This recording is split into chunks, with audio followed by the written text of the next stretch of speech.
karangalan po na ako po ay maimbitahan po na maging tagapagsalita po ninyo sa gabing ito. Marahil po ang iba po sa inyo, napakinggan na rin po nila itong aral na ituro nito. But again, napakasarap naman po na ulit-ulitin po natin ang mga aral po ng ating Panginoon. Amen? Okay lang po ba Amen. yung boses ko? Naririnig naman po? Clear naman po ba dyan? Amen. Very clear po, Pastor. Okay po, ngayon po ang topic po natin sa gabing ito ay pinamagatan po nating the deity of Jesus Christ. Ano? Pag sinabi po nating deity of Jesus Christ, it talks about yung pagiging 100% Kristo at the same time 100% being God. Okay? Before I keep going, nais ko pong ibigay po sa atin yung layunin ng pag-aaral po natin. Tatlong objectives po sa gabing ito. Una, if you have notes with you, you can just jot it down. No? To teach our disciples that Jesus Christ, being the human manifestation of God Himself, existed before His earthly birth, and He was in fact in there during the creation of all things. Yun po yung unang objective. Pangalawang objectives po natin is to know that Jesus Christ, while still being 100% human, He has also the capability to perform of outside of man's restrictions. So, kaya doon po nakikita natin, no, lumalabas po yung pagiging Diyos ng ating Panginoong Kristo. And number three, objectives is to reinforce that the strongest evidence of Christ's deity is His resurrection. Amen po. Now, if you have your Bible with you, buksan lang po natin para nakaantabay na po sa John chapter 1. Ito po yung ating main text. John chapter 1, verse 1 to 3 and verse 14. Yung isa naman po ay Philippians chapter 2, verse 5 and 8. So ito lang po muna. Pero marami po tayong mga supporting verse na mamaya po ay bubuklatin natin. Bago po ako magpatuloy, nais ko pong basahin po yung ating dalawang main text. Then mamaya po i-discuss po natin ito. No? Sabi po sa Biblia, sa John chapter 1, verse 1 to 3, in the beginning was the Word, and the Word was with God, and the Word was God. Verse 2, He was with God in the beginning. Then verse 3, through Him all things were made, without Him nothing was made that has been made. Yan po yung 1 to 3. Ito naman po yung verse 14. The Word became flesh, made His dwelling among us, and we have seen His glory, the glory of the one and only, who came from the Father, full of grace and truth. Ito po yung ating second passages, Philippians chapter 2, verse 5 to 8. Your attitude should be the same as that of Christ Jesus, who being in very nature God did not consider equality with God something to be grasped. Verse 7, but made himself nothing, taking the very nature of a servant, being made in human likeness. Then verse 8, and being found in appearance as a man, he humbled himself and became obedient to death, even death on a cross. Purihin po ang pagkabasa ng salita ng Panginoon. Okay po, feel free po to interact, okay? Gagawin po nating interaction itong ating pag-aaral po.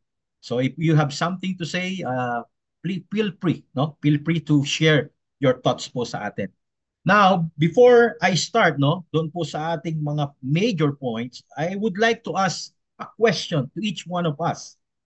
A question of who is Jesus Christ to you? Sino nga ba po ba sa inyo ang Panginoong Kristo? That is the first question, no? Maya po, yun po yung inyong pagnilay-nilayan. Katapos po ng ating pag-aaral, pag nilay-nilayan po natin yon, tanungin natin ang ating mga sarili.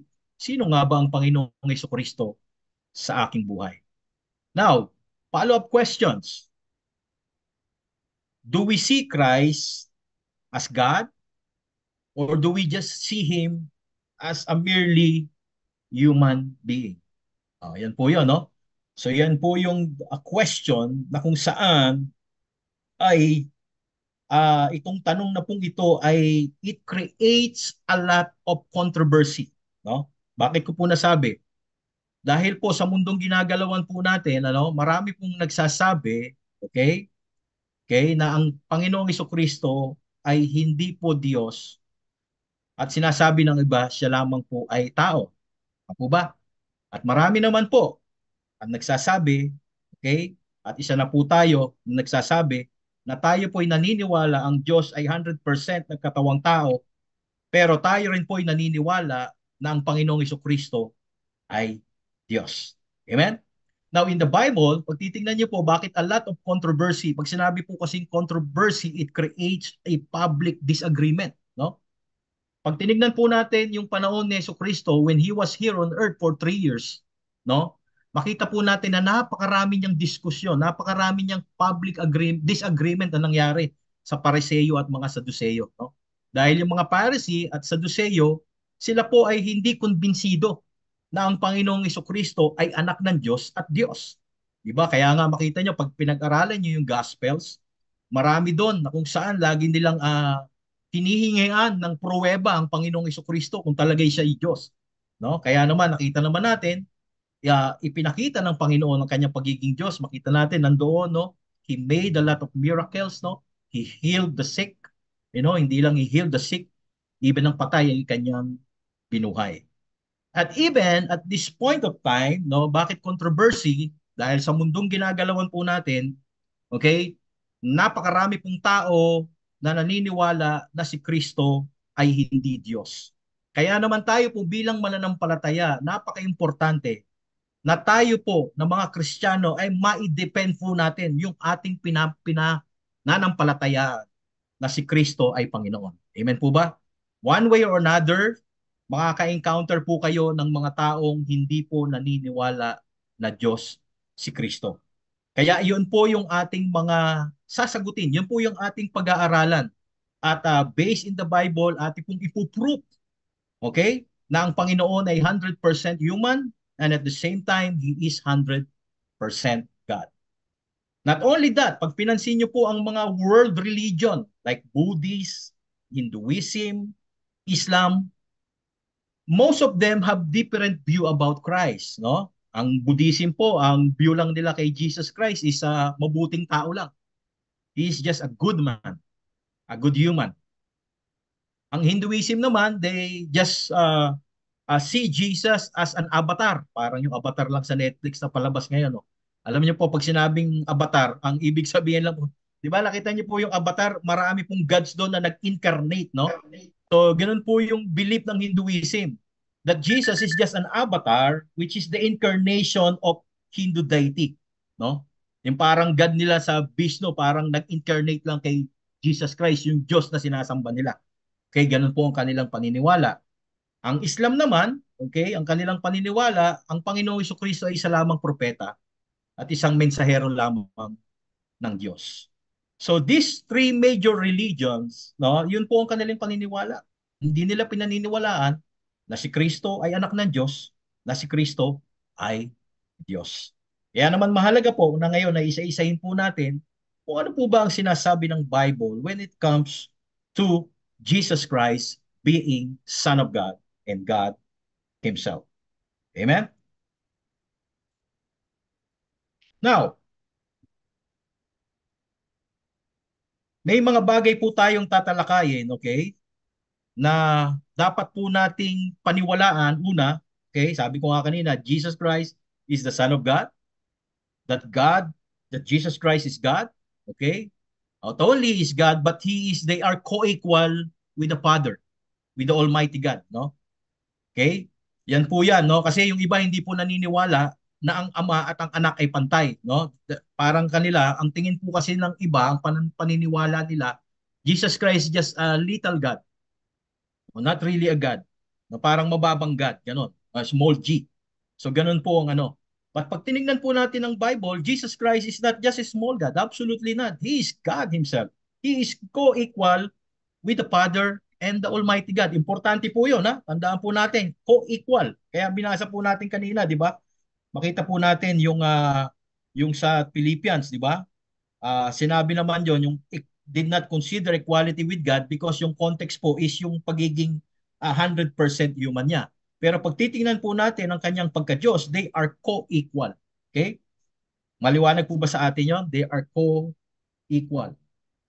Now, it is important mga kapatid na maintindihan po natin ang katotohanan na ito. Okay, this is the truth. Okay? Hindi po ito kwento lamang or kwentong barbero. Ito po ay katotohanan na dapat po nating mga Kristiyano na panampalatayaan. Amen po ba? Bakit po? Kasi po, to reject the deity of Jesus Christ I would result in three major things. Okay? Ulitin ko po, to reject the deity of Jesus Christ would result three major things. Ito po, iisa-isahin natin. Ano kaya yung magiging resulta, no? If we reject the deity of Jesus Christ, ano ang implication? Okay? The first implication, if we reject the deity of Jesus Christ, okay, ito lang po ibig sabihin that we are rejecting the reliability of the Bible. No? Ibig sabihin lang, no, pag di natin pinaniwalaan o na-reject natin yon, ibig sabihin lang na hindi rin natin pinaniniwalaan ang Biblia. Okay? Pero makita po natin sa Bible, okay? Both in the Old and the New Testament, okay? Okay, konting trivia lamang po. Sino po kaya pwedeng sumagot? Ilang books po ang meron tayo sa Bible? 66. 66. O ilan po ang books from Old Testament at ilan ang books po for New Testament? 29 and 27. And? 27. 39 and 27. Okay, very good. Balik ko po dyan, may treat po kayo sa akin. May chocolate po akong dadalhin. Okay. Okay. Now, when we look at the Bible in the Old Testament and the New Testament, meron pong consistent na itinuturo ang Old Testament at New Testament. Alam niyo po kung ano po yun? Both Old and New Testament consistently teach that Jesus Christ is not just a mere human being, but God Himself. Consistent po yun, okay? Consistent teaching ng Old Testament and the New Testament that Jesus Christ is not just mere human being, but God Himself. Now, Pastor, meron po ba tayong text? Katulad ng binasa natin, balikan natin kanina, yung John chapter 1, verse 1 to 3 and 14. Ha? Babalikan po natin. Okay? Ang sabi po ng John, in the beginning, sa pasimula, was the Word, and the Word was with God, and the Word was God. The word there in Greek words, ang ibig sabihin po niyan is logos, and the word na tinutukoy po ni John dito sa mga talatang ito is no other than our Lord Jesus Christ. Now, if this is the case, nagpapakita lamang ito that God or Jesus Christ Himself was indeed in the beginning before the creation this world. Nagtataas po ng kamay si Pastora Norma. Sige po, Pastora Norma. Pastor, we would like to welcome Sister Dorchi, and Sister Dorchi is from Indonesia. English Oh, okay, sige po. I'll try my best po to speak in English.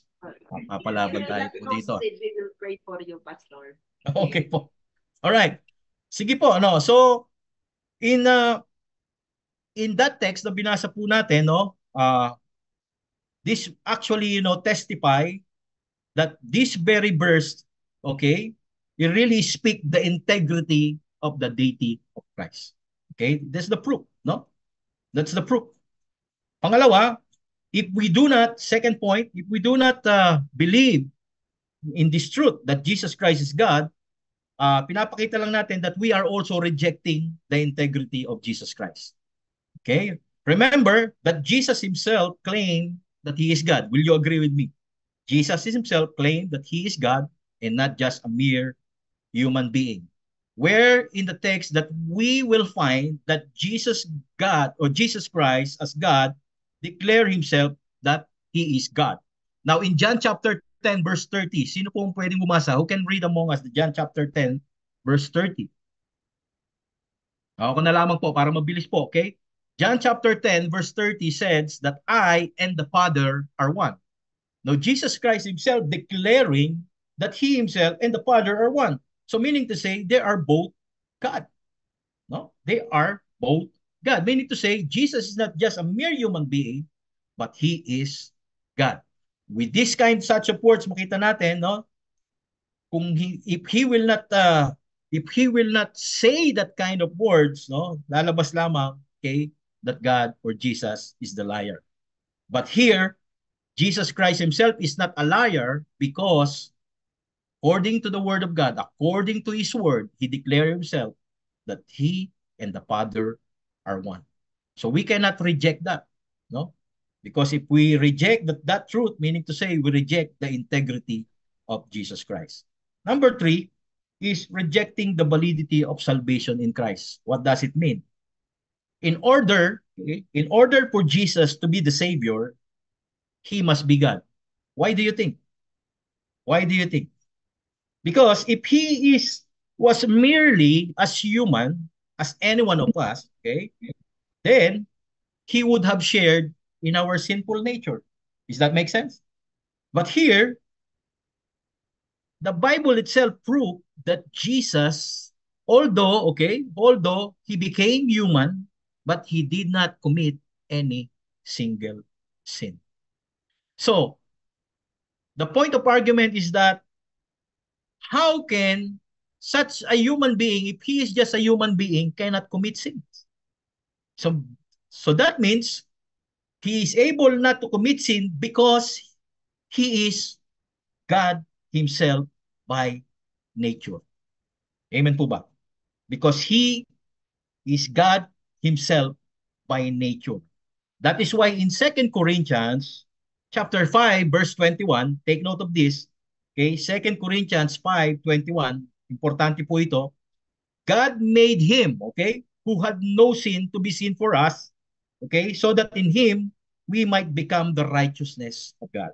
In this are the very reason why God doesn't commit sins. Okay? Because although himself, okay, sabi dito, made him who had no sin to be sin for us, no?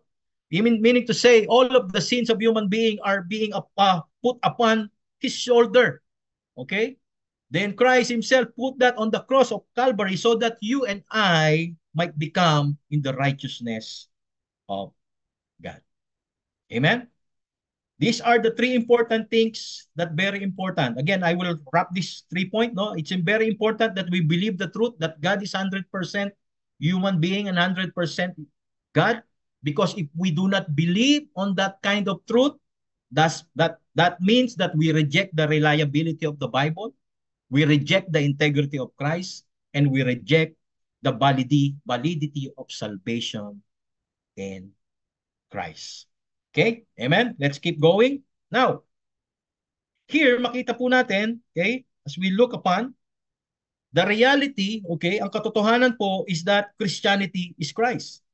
Why? Because if he is just a merely human being and not God, then everything in Christianity crumbles. Everything in Christianity are crumbles. Ano po ba ang nasa Christianity? Our Bible, our Christ, and our salvation. Lahat po yan meaningless, useless, no? Kung si Christ po ay hindi totoong Diyos. That's why this is the reason why we need to have a deep understanding of why we believe this truth, na topic po natin, and why we need to be able to prove it. Okay? That's why we need to not only to believe in this truth, but we need to be able to prove it. Time and again, makita po natin that people, no, na namimit po natin will always challenge us on this belief that we have. How many of you encounter that? Na na-challenge po kayo, no? Na kinausap kayo na, sige nga, iprove mo nga sa akin na yung si Kristo na sinasamba mo ay Diyos. Pakita mo nga, saan nga, kung naniniwala ka sa Bible, pakita mo nga sa akin sa Bible kung saan dyan sa Bible na sinasabi ang Panginoong Jesucristo ay Diyos. Okay? So kaya ito po, pag-aaralan po natin. So, bibigyan ko po kayo ng 4 na bagay that the Bible, showed us about the proof that Jesus Christ is God himself. Now, first major point, we will talk about the pre-existence of Christ. Okay? Alam po natin, unlike all of us, no, alam po natin, we exist here on earth because pinanganak po tayo ng ating mga magulang. But again, Jesus Christ also, came here on earth, he was born through Bethlehem, through Mary and Joseph.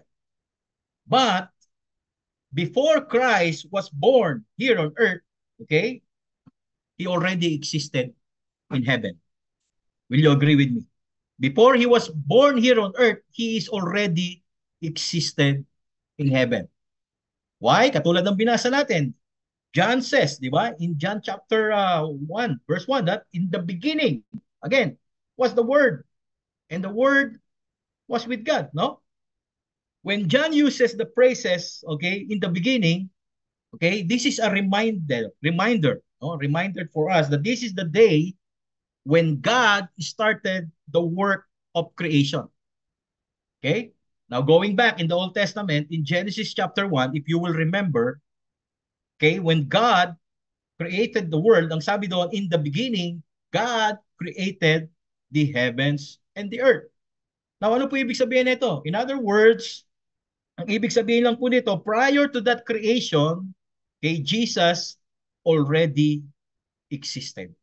Kaya nga po, balikan natin yung dyan, ang sabi po doon sa huling talata, and the Word, okay, and the Word who is Jesus was with God. So meaning, in the beginning, Jesus Christ was with God. Kaya nga, if you continue on reading in Genesis, well, when the time that God, they create human being, ang sabi doon, let us, okay, make man in our own image. It's a plural, no, hindi po singular. So meaning to say, when God created the world, when created everything here, Jesus Christ was already there when they are creating the world. Kaya nga, napakaganda na makita po natin, no, yung tinatawag na sinasabi ng Panginoon sa John chapter 1 verse 18. Tunghayan po natin doon.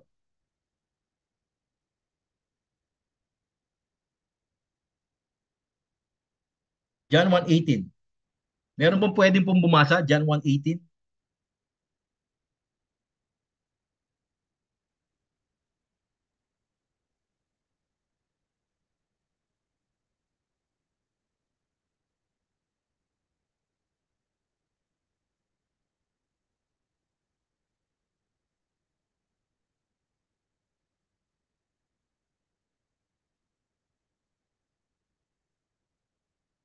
Okay, basahin ko po. John 1:18, no one has ever seen God, but God, the one and only who is at the Father side, has made him known.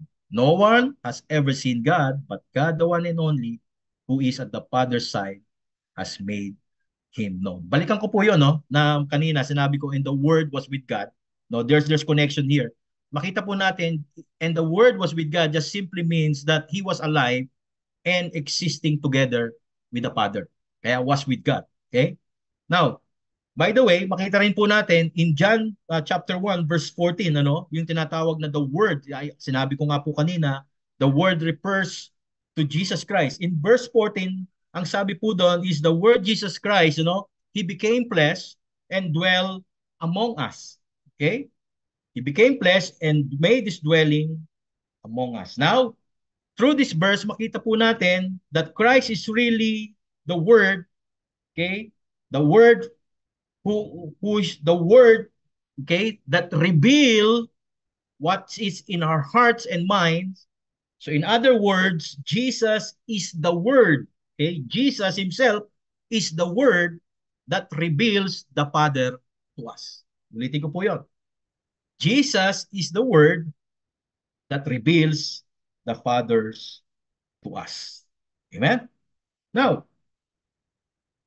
there's one question here na nais ko pong ibigay po sa atin. What do you think is the significance of Jesus Christ being the Word? Ano po sa tingin nyo? Why? What is the significance? Kasasabi ko lang po kanina kung tinake note po. Para lang po review, recap. The significance of Jesus being the Word is, you know, Jesus is able to reveal us the Father with us. Amen? Now, not only John is saying these things, all consistently spoke of the same thing. Okay? Ang sabi po kanina, sa binasa po natin sa text, no, sa Philippians, ang sabi po doon is who, being in the very nature of God, did not consider equality with God something to be grasped, but made himself nothing, taking the very nature of a servant, but made human likeness. Okay, now, papansinin po natin, this is a very significant statement. Why? Because here, Paul, makita po natin that Paul is not just talking about Christ existing with the Father, okay? But Paul also emphasized that Jesus Christ took the nature of a servant by becoming a human being. Okay? That's why yon pinapakita ni Paul that Christ is 100% human being, but also take note of this, but he was also, or Paul was also referring Jesus Christ to being equal with the Father, and that testifies that Jesus Christ is not just only 100% human being, but 100% God. Klaro po ba tayo doon? Clear? So that clear, okay? Clear that Jesus Christ was not just a human being, ulitin ko po, but Jesus Christ is God because kung hindi po siya Diyos, ano? Hindi po siya mag-i-exist prior to His existence here on earth. Amen po ba?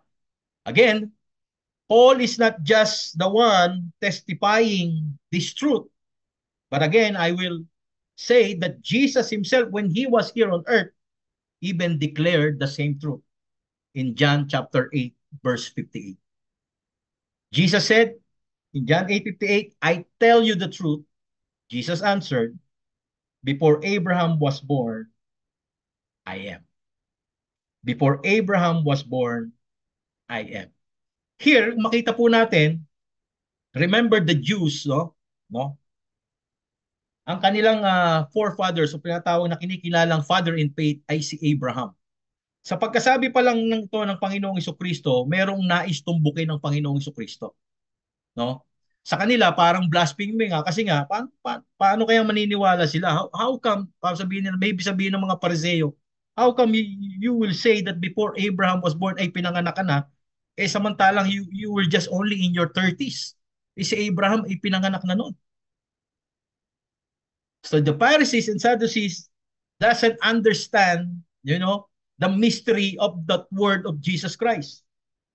When Jesus Christ says, before Abraham was born, I am, when you say I am, Jesus Christ is emphasizing that He is eternal and He has divine nature.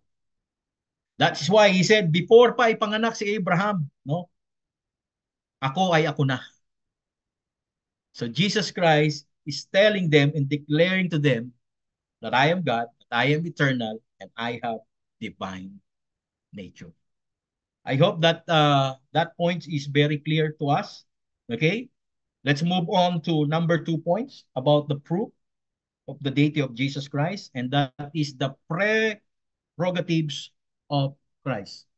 The prerogatives of Christ. Now, being God, being Jesus is God, there are certain prerogatives or privileges that Christ possesses that can never be shared by men in general, no? Meron pong mga tinatawag na mga bagay ang Panginoong Hesukristo na sa kanya lamang at ito'y hindi pwedeng maibahagi sa isang sangkatauhan. Now, obviously here makita po natin that Jesus used or accepted these prerogatives, no? Itong prerogatives, ito po yung tinatawag na His privilege or a power that only Jesus Christ had, no? Ibig sabihin, this prerogative is a kind of power, a power itself, na ang tanging Panginoong Hesukristo lamang ang nagtatangi o nagtataglay ng bagay na ito. You cannot pound it to anyone else. You can just pound it only to Jesus Christ. And He demonstrate it, no? And what are these two prerogatives ng Panginoong Hesukristo? The first prerogatives or privilege of Christ is He is forgiver of sins. Will you agree with me that only Christ can forgive my sins and your sins and no one else? Now, Pastor, where are we going to find that in the Bible? Okay? Mark chapter 2, verse 5 to 7 says, when Jesus saw their faith, he said to the paralytic, Son, your sins are forgiven. Ulitin ko po yun. When Jesus saw their faith, he said to the paralytic, Son, your sins are forgiven. Kaya, mga kapatid, there are no people that can forgive our sins. Kaya nga po, maaari iba po sa atin, ang Kristiyano nagtataka, bakit tayo raw po ay hindi na tinatawag na gumagamit ng mediator na tao para tayo ay mapatawad sa ating mga kasalanan. And sa dating relihiyon natin, we believe no, na para tayo ay mapatawad sa ating mga kasalanan, kailangan mayroong mediator. Pero the Bible itself no, testified that even Jesus, because of Jesus Christ, no, o ba yan, advance ko lang, dying on the cross, we have the access to God. And we can access that. That's why if we confess our sins, no, He's faithful and just to forgive our sins. That's why directly, we do not need a mediator because Jesus Christ Himself became our mediator. He became our priest itself. Kaya tayo po ngayon ay hindi na kailangan pang lumapit sa pari para mangumpisa lang at mapatawad sa ating mga kasalanan because Jesus already forgave our sins. Amen po ba? Now, when the Pharisees, tuloy ko lang po yung text na binabasa natin, ano? Now, some teachers of the law were sitting there thinking to themselves, why does this fellow talk like that? He is blaspheming. Who can forgive sins but God alone? Here, makita po natin, we see, that even the Pharisees and Sadducees doesn't believe that Jesus Christ can forgive sins. Why? Because they don't believe really that Jesus Christ is God. Kaya nga sabi doon, some look at Jesus just as a prophet, a good man, a teacher. So yun po yung kanilang pagkakakilala sa ating Panginoon. At ang mga Hudyo, no? Especially ang mga Hudyo, siyempre in the Old Testament, makita natin, no, yung kanilang mga nakalakihan na tradisyon, kaya nga ang kanilang kapatawaran ng kasalanan is through sacrificial offering, no? Nag-o-offer sila ng lamb. So yun yung kanilang tradition, kaya hindi sila makapaniwala na itong Kristo ngayon, no, na nagkatawang tao ay will able to forgive the sins of the people. Now, in this case, this is the real proof that Jesus Christ is God because He alone can forgive your sins and my sins. Second, prerogatives of Christ is He is the object of worship. Ulitin ko po, He is the object of worship.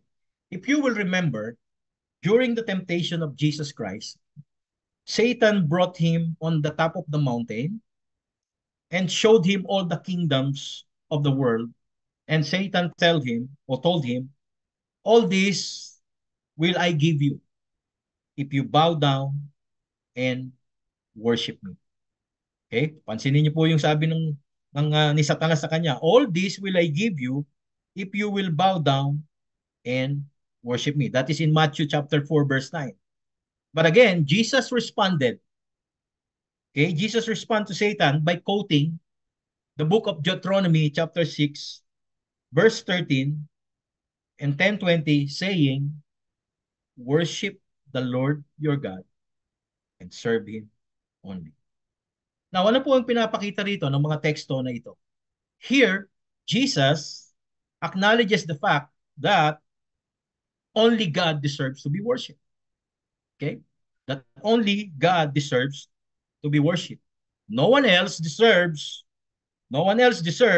it except God. God alone deserves worship. Kaya naman, in the passage of the gospel, we will see that there are many occasions there where Jesus accepted the worship and adoration of other people and even His disciple.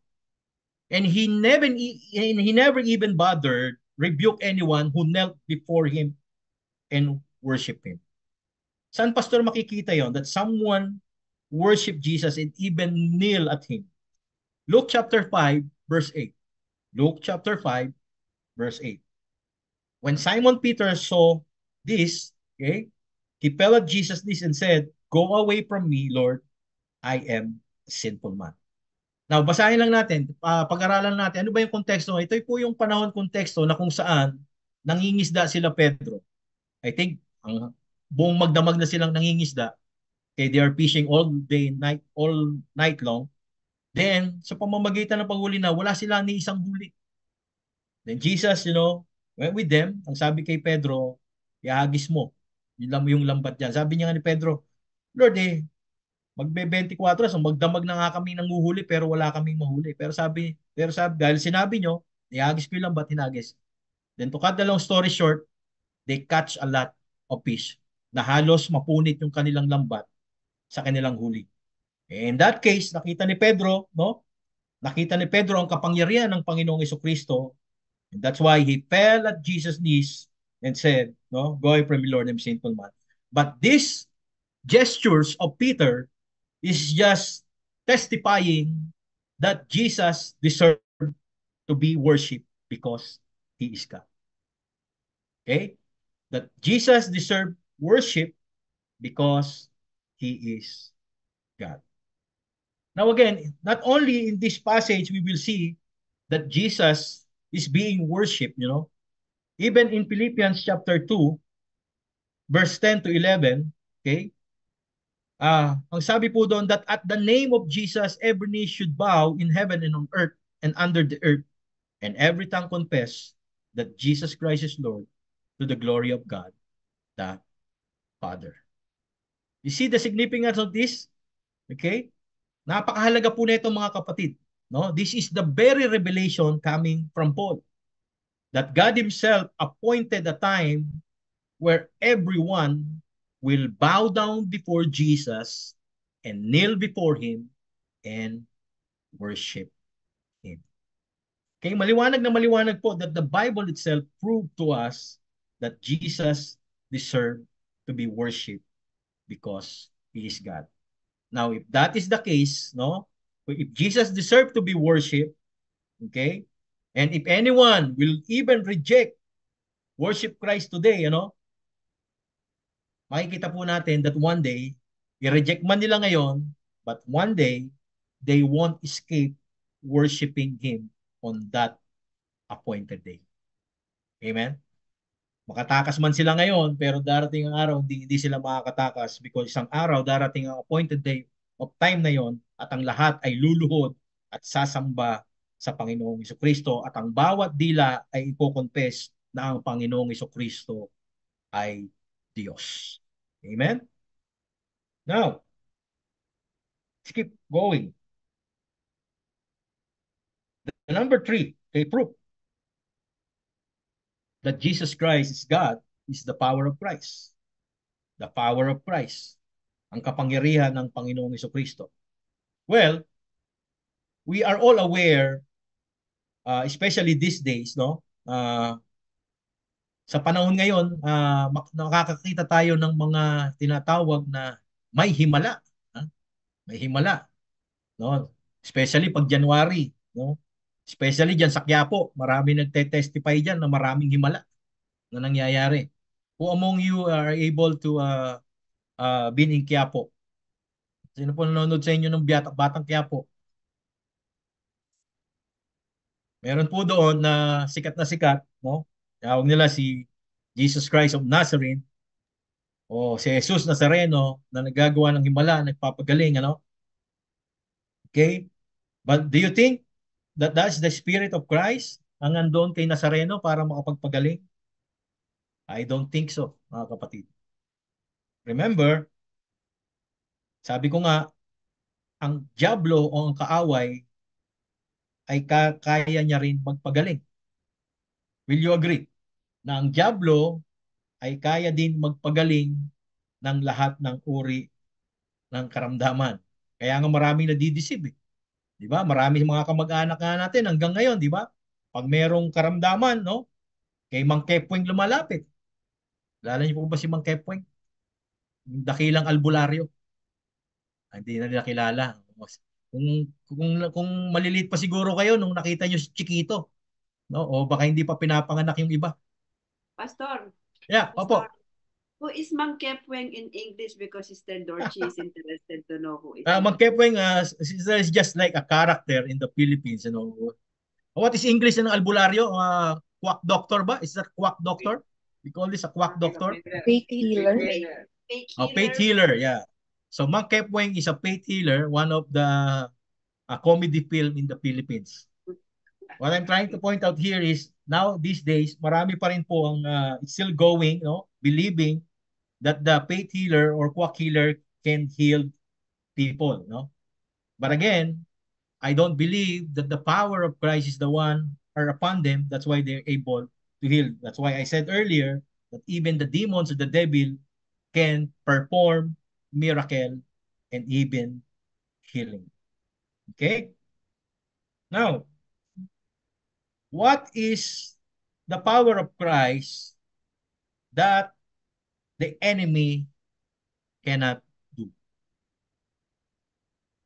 Number one, creation.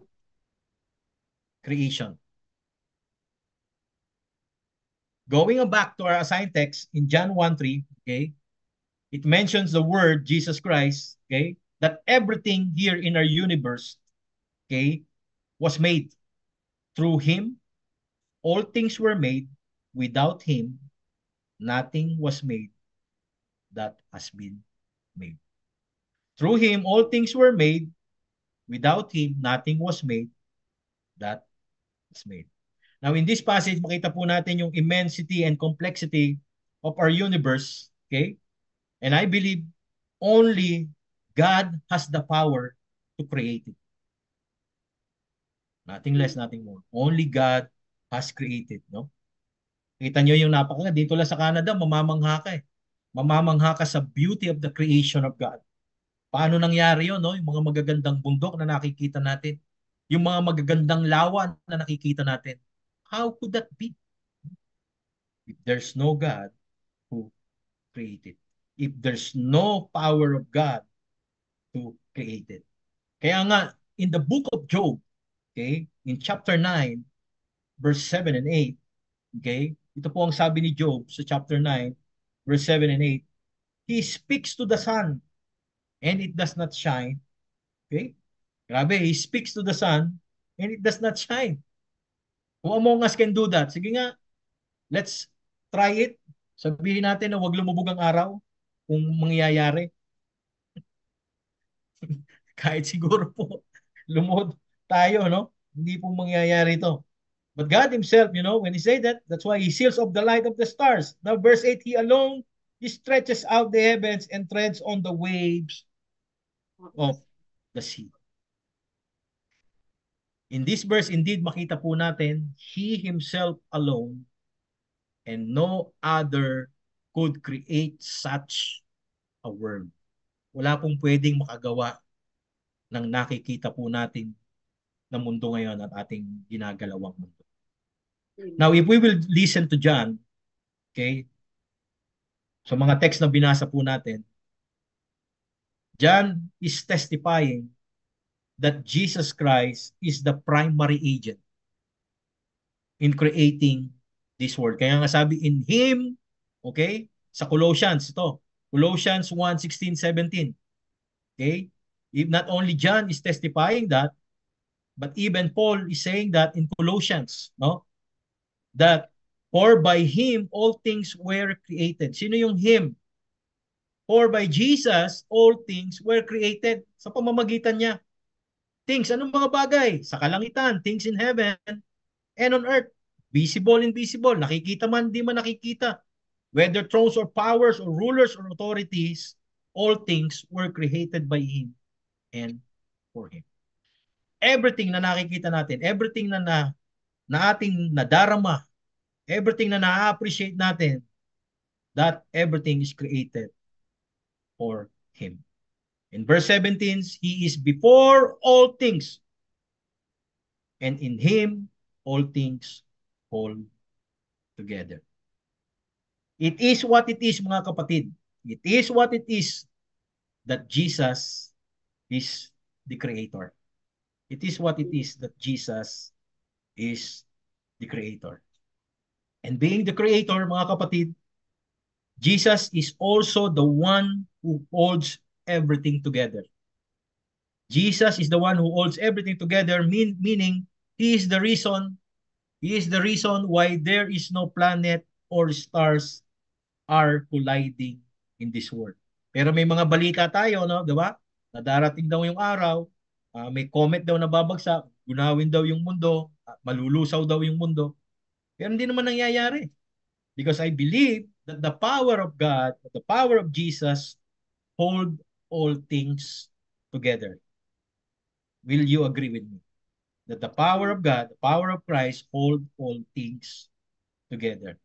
How He can do it? Well, He is God and He is all powerful. Amen? Then second point doon po sa the power of Christ is the giver of life. He is the giver of life. Okay, bagamat tayo po ay nanggaling sa mga magulang natin, pero the question is, who give us life? Paano tayo nabuo, no? For 9 months, no? Will you imagine yung transformation ng ng cells natin para tayong maging tao, makita natin? Kung walang pagkilos ng Diyos, paano kaya mangyayari yun?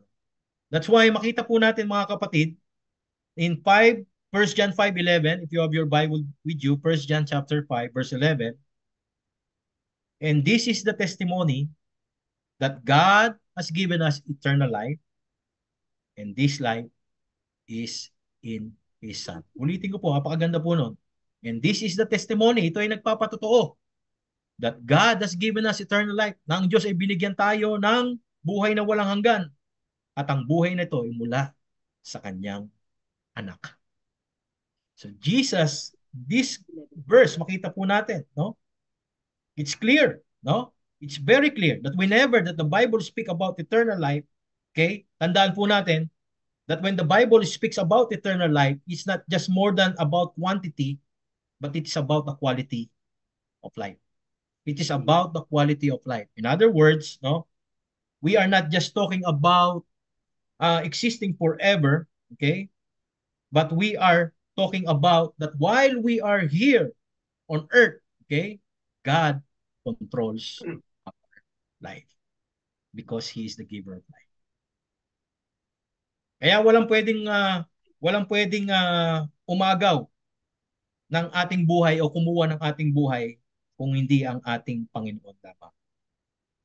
Now, as we keep moving, tingnan po natin yung John chapter 10, verse 27 and 28.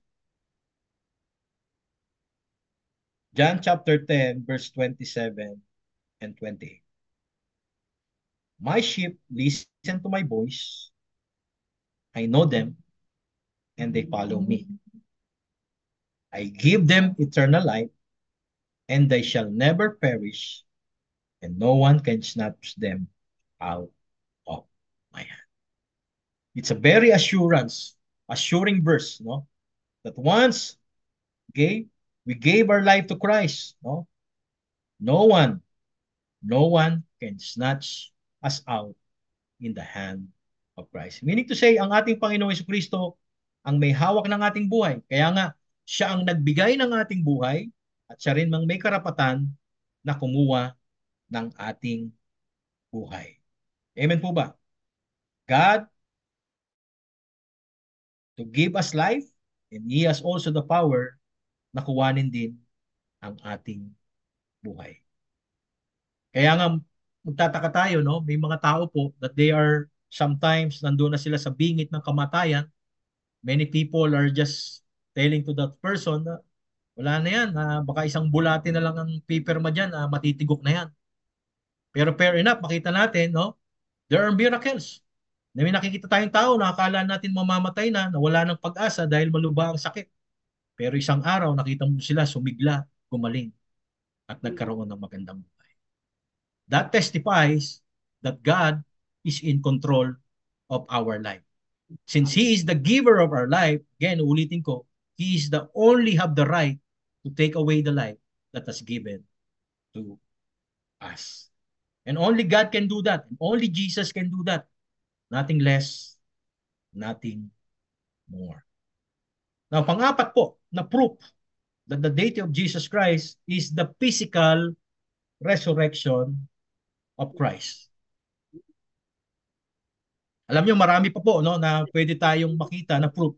Pero binigay ko lang po yung apat na mahalaga na importante no, na makita po natin. But I believe among the four that I have gave you, no, the strongest proof for Christ's divinity is His resurrection. Ulitin ko po yan. The strongest proof for His divinity is His resurrection. Again, kanina, earlier, I mentioned, di ba, yung mga Buddhists, they believe in Buddha. Okay, the Hinduism, they believe in a lot of gods. Sari-saring klase ng mga tao yun, they lot of gods. Ang Islam, they believe sa leader nila, kay Muhammad, no? My question is there any facts or story na itong mga sinasamba ng mga o tinitingalang Diyos, Diyosa ng mga relihiyong ito ay namuhay o nabuhay na magmuli? Meron po bang proof? Nothing, no? Wala po. Even in the history, walang makakapagpatunay o makakapagpatibay na ang mga taong ito sa relihiyon nito ay nabuhay pagkatapos mamatay. But there is Jesus. Okay, there is Jesus, no? Na namatay, pagkatapos namatay, tapos ng 3 araw, He rose from the dead. Now, saan natin makikita yan, Pastor? Is there any proof in the Bible that Jesus declared that na pag siya'y namatay, He will rose up from the dead? Okay, tunghayan po natin sa John chapter 2, verse 18 to 22. Turn your Bible in John chapter 2, verse 18 to 22. Then the Jews demanded of him, "What miraculous sign can you show us to prove your authority to do all this?" Verse 19, Jesus answered them, "Destroy this temple, and I will raise it again in 3 days." The Jews replied, "It has taken 46 years to build this temple, and you are going to raise it in 3 days." No? Parang nagtaka yung mga Hudyo kung sa wika natin, 46 years, no?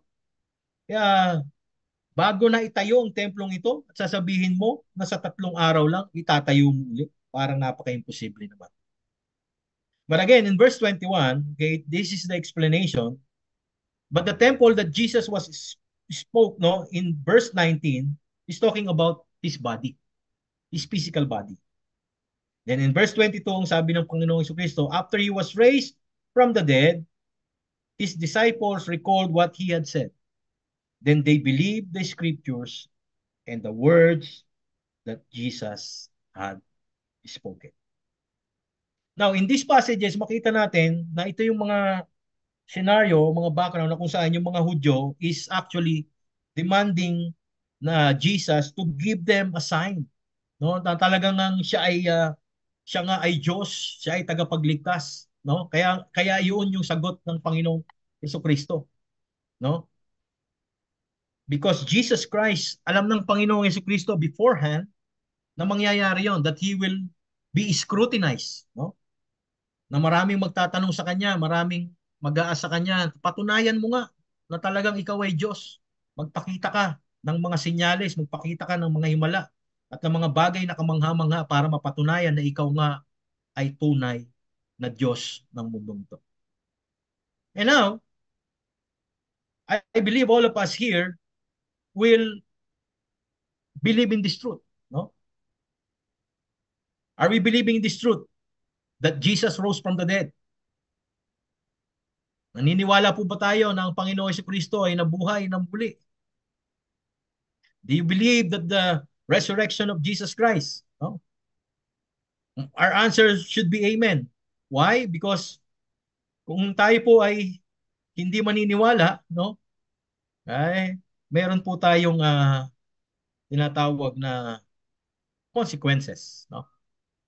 But I believe that every one of us here in this Zoom are believing that Jesus Christ resurrected from the dead. And I believe that it is necessary. Necessary why? Because this is the proof of Christ's completion of the work of salvation. Amen? It shows us that Jesus Christ was victorious against the penalty of sin, which is death. Kaya nga sabi po sa Romans chapter 6, verse 23, di ba? For the wages of sin is death, but the gift of God is eternal life in Christ Jesus. Eternal life. The very reason we have eternal life, not only because Jesus died on the cross of Calvary, but after 3 days, he was buried, but after 3 days, he rose from the dead. Meaning to say, in his resurrection power, okay, that resurrection powers gave us the message that only Christ has the ability to give life to everyone who believes and receives Him. Ulitin ko po yun. Only Jesus Christ and His message has the ability to give life to everyone who believes and receives Him. Kaya importante po mga kapatid na tayo po ay maniwala at manampalataya at tanggapin po ang Panginoong Jesucristo sa ating buhay bilang ating Panginoon at tagapagligtas. Again, katulad ng sinabi ko po kanina, no? Sa dami-dami ng relihiyon, walang Diyos nila ang muling nabuhay. Pero sa ating Panginoong Hesus na sinasamba, nagpapatunay po na siya ay muling nabuhay, and His resurrection proves His deity, that He is God. Pastor, meron po bang historical proof na pwede nating makita na magpapatunay nga na talagang ang Panginoong Jesucristo ay nabuhay? Meron po bang mag-o-authenticate o magpapatotoo o magpapatunay na ang Panginoong Jesucristo nga ay talagang totoong nabuhay?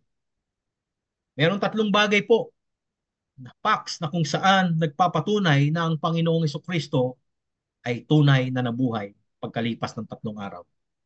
Number 1 is empty tomb. Di po ba? Meron po ba natagpuan doon sa pinaglibingan niya na tomb? Wala po, no? No one. No Jesus Christ is there. Pero maraming nagpapakalat ng istorya, mga maling istorya, no? Na ang sabi po nila ay ninakaw lamang po, or his disciples has just stolen the body of Christ because they feared for their lives, no? Natatakot daw po kasi yung disciples sa buhay nila, kaya ninakaw nila yung labi ng Panginoong Jesucristo. But again, if that's the case, paano makukuha ng disciples yung body ng Panginoong Jesucristo doon sa empty tomb? Ang empty tomb ay heavily guarded by the Roman soldiers. Bago pa nila siguro makuha yan, patay na sila. Di po ba? And again, the authentication, another thing that authenticate the resurrection of Jesus Christ is through overwhelming eyewitnesses. Marami pong witnesses. 2 to 3 eyewitnesses, mga kapatid, are sufficient to establish a fact. Will you agree? 2 or 3 eyewitnesses are sufficient to establish a fact. Kaya nga po, makita po natin in 1 Corinthians chapter 15 verse 4 to 8, basahin po natin doon. 1 Corinthians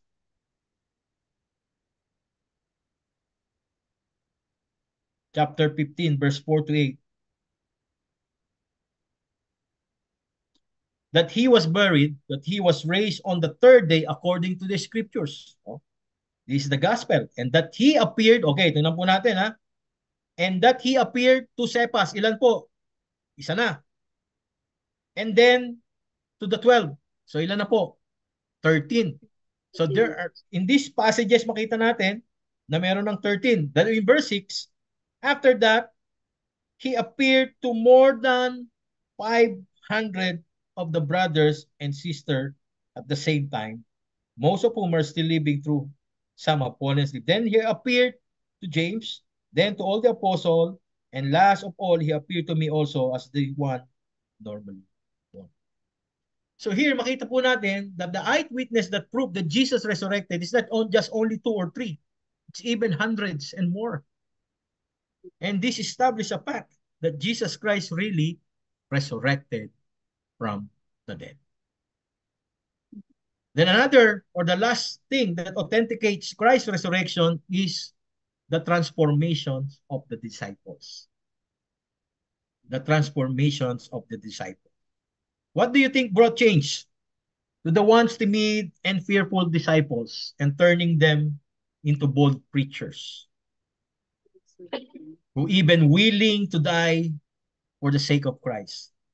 Ano po sa tingin nyo? What pushed them? What is the motivation, no? Na kung saan, na noon ay sila tatamad-tamad, sa prayer meeting natutulog sila. I mean, yung nagpe-pray si Christ, sinasama sila, natutulog sila. Sa panahon naman natin ngayon, pag prayer meeting, may mga natutulog. Joke lamang po. But here, makita natin, mga ano sila, hindi sila enthusiastic. But again, after that Christ resurrected, they become bold. No? They become bold in preaching the gospel. They become bold, in sharing Christ. No? Kahit ang kapalit noon ay buhay nila. And fair enough, makita natin, most of the apostles suffered really, tremendous death. Some of them are, namatay sila dahil pinako sila pabaliktad. Yung iba naman ay they were beheaded. No? So, but here, makita natin that the resurrection power of Christ, drive them, Lord, into this kind of things. No? And I hope and pray na nawa, ganun din po tayo mga mananampalataya ngayon. Since we are 100% sold out that Christ is God, nawa naman po, maging sold out din po tayo to preach the gospel of Jesus Christ. That even to the point na we are willing to die for the sake of Christ. That we are willing to suffer for the sake of the gospel. No? Kasi po, may isang mahirap, pag may hirap na, yung iba, umaayaw na po eh. Pero sa totoo lang, hindi po tayo dapat mangayaw. No? We are so blessed here in Canada because probably we are not really experiencing the persecution yet. No? Hindi po ganun ang persecution. Actually, siguro yung hesitancy lang natin is yung hiya na makantsawan ng mga kaibigan, mga kamag-anak, no? No, alam niyo naman po tayong mga Pilipino have that kind of attitude na ayaw nakakantsawan, na ayaw natutuya, no? Na ayaw na sasabihan na praise the Lord, born again or something like that. But I hope and pray na tayo po ay ma-encourage sa ating napag-aralan po ngayon. No?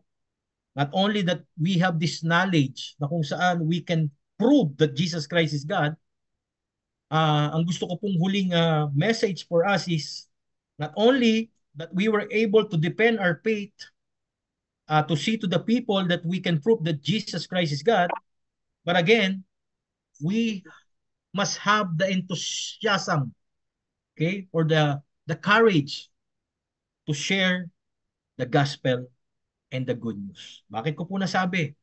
Dahil pag hindi po natin gagawin yon, para lang sinabi po nating walang kabuluhan ang muling pagkabuhay ng ating Panginoon Jesucristo.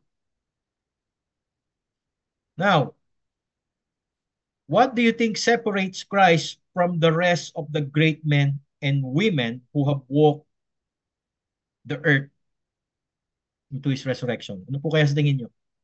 What separates Christ from the rest of the great men and women who have walked the earth is His resurrection. We should know that resurrection was possible because He is God. That is why all of us must believe that Jesus is God.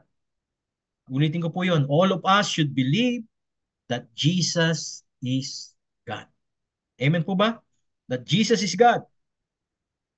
And if Jesus is God, no, we should fully entrust our lives to Him.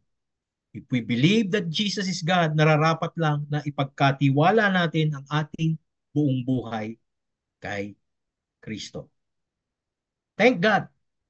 Thank God that He died our sin, He forgave our sins, and He rose from the dead so that our eternal life ay maging ganap. The promise of God for us ay nandyan po lagi sa atin. Ang pangako ng Diyos kailanman ay hindi napako. No? Ang pangako niya na hindi niya tayo iiwan at hindi niya tayo pababayaan ay lagi po nating nararanasan. Amen po ba? Sino po rito pinabayaan ng Diyos at iniwan ng Diyos? Wala po. Naniniwala po ako na wala pong mananampalataya na kailanman ay pababayaan at iiwanan ng Diyos. He is God. He is faithful. He is just. And He is loving. Kaya mga kapatid, panghawakan po natin ang katotohanan ng Biblia. Okay? Patunayan po natin na si Kristo ay hindi tao lang. Di si Kristo ay Diyos at Panginoon. Amen? Makaka-encounter kayo ngayon, sa panahon ngayon, marami na pong naniniwala, no? Even in the Philippines, sa local religion, no? May mga local religion tayo na hindi nila pinaniniwalaan na si Kristo ay Diyos. Ang paniwala nila, si Kristo ay tao lamang. Dito sa Amerika, may mga local religion din dito na hindi rin nila pinaniniwalaan na si Kristo ay Diyos, si Kristo ay tao lamang. So ano pong ibig kong sabihin? One way or another, isang araw makaka-encounter po tayo na meron magtatanong po sa atin, okay? Na magtatanong ng proof na dapat nating patunayan ng ating Panginoong Jesucristo ay Diyos. Kaya mahalaga po na ating naunawaan po at naintindihan yung ating mga pinag-aralan po sa gabing ito upang kung dumating man po ang pagkakataon na we will defend our faith, no? May mga magtatanong po sa atin, we can defend our faith in Christ 100% and boldly. Again, maraming salamat po at pagpalain po tayo ng Panginoon. And if you have questions, open po tayo na makapagtanong po at I will try our best po to answer your question po.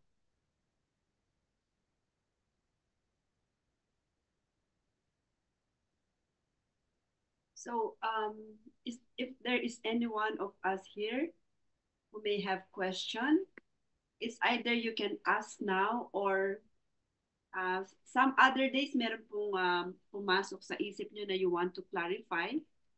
Probably Pastor Joel, they can message you or they can message me po if you want to clarify something. But if it is urgent and you would like to ask now before we close, please just raise your hand po and then unmute your microphone. And then magsisikapan pong masagot po ni Pastor Joel or sino po sa atin na mayroong idea. Is the lesson clear? Clear po, no? Now, do you think that we have more confidence by the grace of God? Na if somebody asks us, why do we have such hope? Why do we put our trust in Jesus? Can we confidently answer them? Amen. Amen. So this is the reason why we have this kind of study. This is the reason why we have to, yeah. This is the reason why we really have to dig, magtiyaga po, no? There are different methods and styles of teaching, pero yun pong the end result is for us to be equipped. Amen? Whether the lesson is simple, whether the lesson is talagang mag-iisip po tayo, the end result is we as disciples of Jesus, amen, we get to know more of Him because umupo po tayo, nakinig tayo. Amen? And so please, Pastor, they can keep the notes, right? They can keep the outlines. And if you are given the chance, yeah.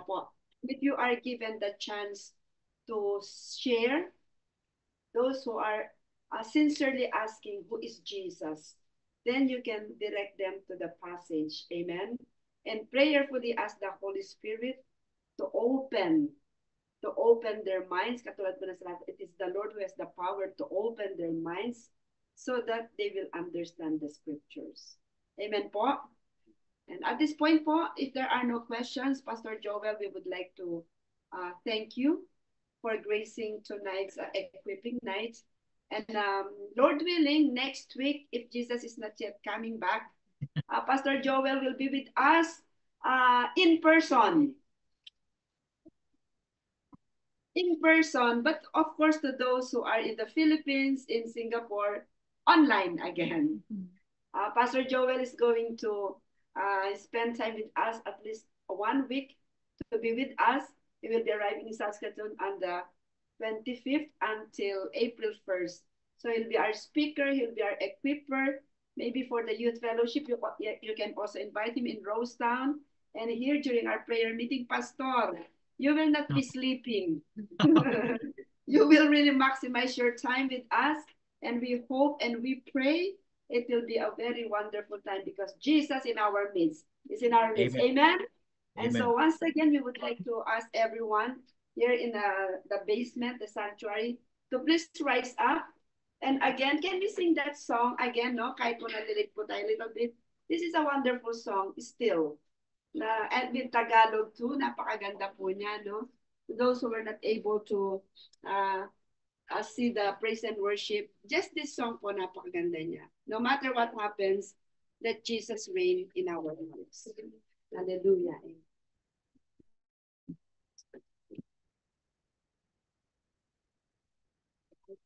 So let's sing this song po ulit, no? Still Mananatili.